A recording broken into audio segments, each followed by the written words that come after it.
Umphakathi waseDokodweni eNyakatho yeKwaZulu Natal uphume umkhankaso wokufundisa intsha ngokugwema ukuhamba yodwa endaweni. Lokhu kulandela isigameko sokubulawa kwentombazanyana eneminyaka eyishumi nanye uAmanda Mthembu. Akekho umuntu oseboshiwe mayelana nalokhu. Yebo, umphakathi walapha eDokodweni uwotha ubomvu ngesigameko esanda kwenzeka sentombazanyana sizokuthiwa yaqale yadlengulwa futhi yagwazwa ngaphambi ukuthi ke igcine iklinywe bese ke iyashona.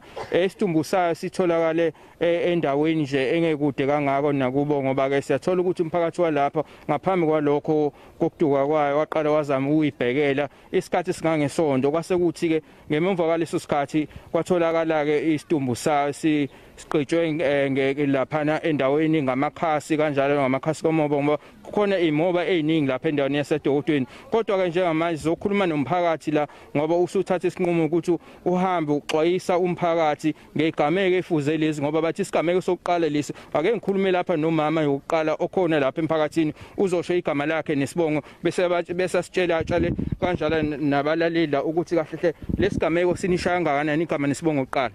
Ngingokhobisile ngowakwaShando.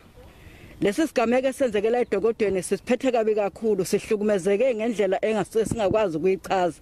Kubuhlungu ukubona ingane encane ilimala ngohlobo oluhlungu kanje. Sonto lonke ingane ilimala ilinyazwa umuntu endlini lapha beyivalele khona egcineni ingane bese yayibulala. Ngakho ke siwumphakathi waseDokodweni sithi uma kukhona ibhubesi elimisele ngokudla amankonyane einkomo alibulawe ibhubesi liyabulawa amadla amankonyane akukho ukuthi alilandwa amaphoyisa ngoba amaphoyisa azophinda likhiphe.